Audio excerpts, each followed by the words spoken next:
আন্তরিক কৃতজ্ঞতা।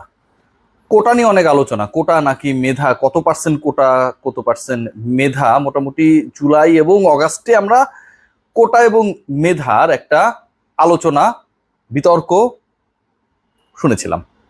জাতীয় দলে অদ্ভুত কিছু কোটায় ক্রিকেটার বাছাই, 11 সিলেকশন, খেলিয়ে দেয়া না খেলিয়ে দেয়া সবকিছু যেন চলছে, আলোচনায় আসছি।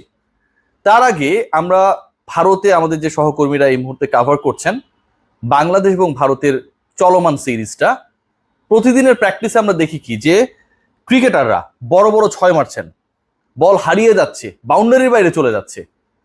প্র্যাকটিসের সেই ছয়গুলো সত্যিকার ম্যাচে যখন টিম টাইগার্স খেলতে নামে টিম ইন্ডিয়ার বিপক্ষে, প্রত্যেকটাই লোপ্পা ক্যাচ, মিস টাইমিংয়ে ভরপুর। এমন ভেলকি খাচ্ছেন ব্যাটাররা শর্ট সিলেকশন করতে গিয়ে, মনে হচ্ছে তার আন্তর্জাতিক ক্রিকেটে একেবারেই নবিশ। অথচ ভারতের যেই দলটার বিপক্ষে টিম টাইগার্স এভাবে বাজেভাবে অসহায়ভাবে আত্মসমর্পণ করলো, পরাজিত হলো, এটাকে ধরা হচ্ছে টিম ইন্ডিয়ার বি অথবা সি টাইপের টিম। এমন একটা দলের বিপক্ষে বাংলাদেশ খেলতে নামলো যেই দলটা তাদের বিশ্বকাপের পরে এই সিরিজ খেলার আগে 27 জন ক্রিকেটারের এক্সপেরিমেন্ট করেছে। সেই বাংলাদেশ এমন এক দলের বিপক্ষে খেলতে নামলো যে দলটা বাংলাদেশের জন্য এতটা ভয়ঙ্কর হয়ে গেল যে বাংলাদেশের ব্যাটিং এর ইনিংসে পাওয়ার প্লে লাস্ট ওভারটাকে আমাদের মেডেন দিতে হয়েছে। ভাবা যায়, 6ষ্ঠ ওভার মেডেন দিয়েছি আমরা। Let's discuss about the quota. খেয়াল করে দেখবেন যে বাংলাদেশ দলের দ্বিতীয় সর্বোচ্চ স্কোরার ছিলেন নাজমুল হোসেন শান্ত। মেহেদী হাসান মিরাজকে নিয়ে কোনো আলোচনা হবে না। যে সিচুয়েশনে নেমেছেন, যে অবস্থায় তিনি ব্যাট করেছেন, শেষ পর্যন্ত তার ওই 30+ ইনিংসটা না হলে বাংলাদেশের টোটালটা যে খুব বাজেভাবে বিচ্ছিরিভাবে বস্তিময় লাগতো সেটা নিয়ে কোনো ডাউট থাকতো না। সো মিরাজের ইনিংস নিয়ে কোনো আলোচনা হবে না। 25 বল খেললেন, 27 রান করলেন, সেট হয়ে আউট হয়ে গেলেন এবং যেই দারুণভাবে বোলারকে ক্যাচ প্র্যাকটিস করালেন ক্যাপ্টেন, রীতিমতো অবিশ্বাস্য। আমরা অনেক সময় দেখি, ছোটবেলায় যখন ক্রিকেট খেলতাম ক্যাচ প্র্যাকটিস করতাম, বড় যারা ভাই থাকতো 2-1 ক্লাস সিনিয়র, তারা ডেকে আনতেন বিভিন্ন জায়গায়। আন্ডার কনস্ট্রাকশনের যে বিল্ডিং গুলো ছিল সেটা আশপাশে বালির ঢিবি থাকতো, সেখানটায় ব্যাট আর টেপ টেনিসে আমরা ক্যাচিং প্র্যাকটিস করতাম, দারুণ দারুণ জাম্প দিতাম। তো বোলারকে এক্ষেত্রে জাম্প দিতে হয়নি, নাজমুল হোসেন শান্ত তার হাতেই ক্যাচটা দিয়ে দিয়েছেন খুব দারুণভাবে। লিটন কুমার দাস এসেই যেন শুরু করলেন হাসপাস, 2 বল টিকলেন, করলেন 4 রান। দ্বিতীয় বলে যেভাবে মিস টাইমিং করলেন, মনে হয় তার ভয়ঙ্কর তারা। বিপিএল এ তিনি স্ট্যাটাস দিয়েছেন যে এখন পর্যন্ত কোনো দলে যাননি।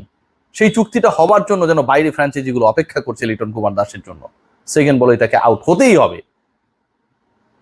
খেয়াল করে দেখবেন জাকের যেভাবে ডস খেলেন, বলটা যেভাবে ভেতরে ঢুকলো আর তিনি যেভাবে ব্যাট চালালেন, বাংলাদেশের ক্রিকেটারদের ব্যাটিং টেকনিক যে কি পরিমাণ দুর্বল, কি পরিমাণ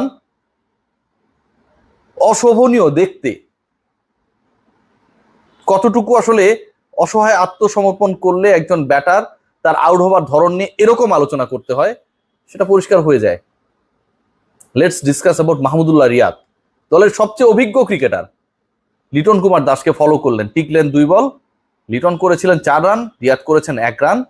এবং এই 1 রান করেই দ্বিতীয় বলে যেভাবে তিনি উড়িয়ে মারতে গিয়ে উইকেটটা বিসর্জন দিয়ে আসলেন এবং বাংলাদেশ তখন আন্ডার প্রেসার। মনে হচ্ছিল যেন তিনি আফগানিস্তানের বিপক্ষে যেই ম্যাচটায় 5টা ডট বল খেলে 19 বলে 43 রানের ইকুয়েশন মিলানোর ওই জায়গাটায় গিয়ে সম্ভবকে অসম্ভব করে তুলেছিলেন, সেটার সেই অবশিষ্ট কাজটা করতে নেমেছেন। প্রত্যেকটা ব্যাটার তাদের উইকেট অলমোস্ট থ্রো করে এসেছেন। প্রত্যেকজন ব্যাটার, পারভেজ হোসেন ইমনকে যদি আমি বাদ দিই, প্লেড অন হয়েছেন, যেভাবে খেলেছেন মনে হয় যে দুরূহ প্রতিপক্ষের বিপক্ষে বাংলাদেশ খেলছে। মনে হচ্ছে খেলাটা হচ্ছে বাংলাদেশ ভার্সেস ইন্ডিয়ার বি টিম না, এখানে হংকং টাইপের কোন একটা দল যেন বাংলাদেশ অ্যান্ড টিম ইন্ডিয়া তাদের বিপক্ষে মুখোমুখি হয়েছে। খেয়াল করে দেখবেন যে পুরো দলের 11টা যদি আমরা দেখি, সেই 11-এ কি পরিমাণ পক্ষপাত, দুষ্টতা। সবশেষ বিশ্বকাপের সেরা পেসার তানজিম সাকিব নেই।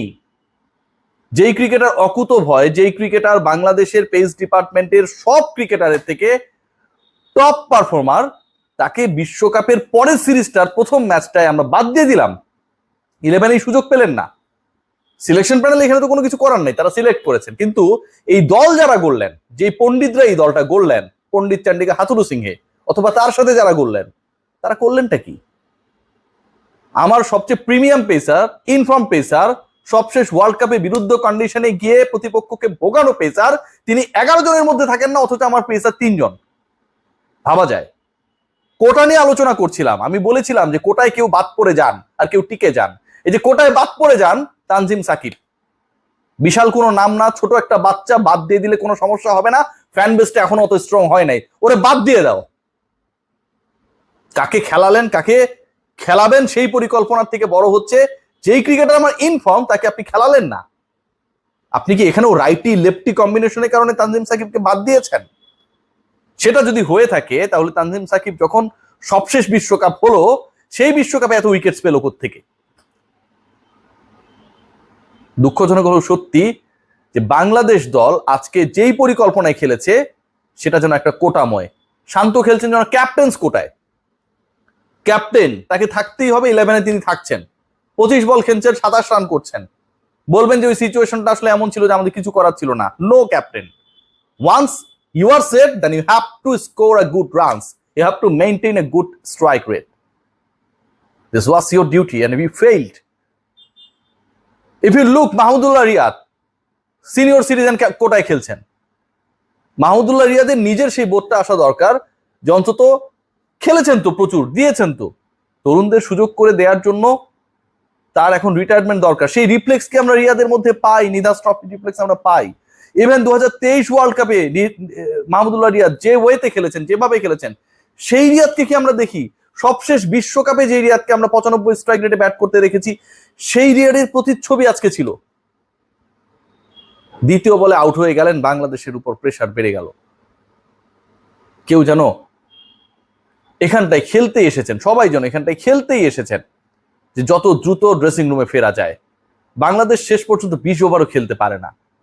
বাংলাদেশ শেষ পর্যন্ত যেভাবে দুমড়ে মুচড়ে যায়, যেভাবে বল আসার আগেই ব্যাটাররা ব্যাট চালায়, যেভাবে স্পিন কোন দিকে ঘুরবে সেটা বুঝতে আমরা ব্যর্থ হই, যেভাবে সিনিয়র সিটিজেন কোটায়, ক্যাপ্টেন কোটায় কারো কারো জায়গা ফিক্সড হয়ে থাকে, আবার কেউ পারফর্ম করার পরেও 11-এ সুযোগ পায় না, এগুলোকে আপনারা কি বলবেন?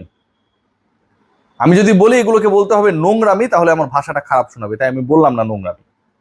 আমি যদি বলি যে এগুলোকে যদি বলা হয় পক্ষপাত, দুষ্টতা, তাহলে বলবে যে এটা আমাদের টিম ডিসিশন ছিল, management had taken this decision, এটা আমাদের সম্মিলিত সিদ্ধান্ত। বাংলাদেশের সম্মিলিত সিদ্ধান্তগুলো এত বেশি অসার, এত বেশি অপরিপক্ক যে বাংলাদেশ বিশ্বকাপের সেমিফাইনালে যাবার ইকুয়েশন মিলাতে চায় না সম্মিলিত সিদ্ধান্তের কারণে।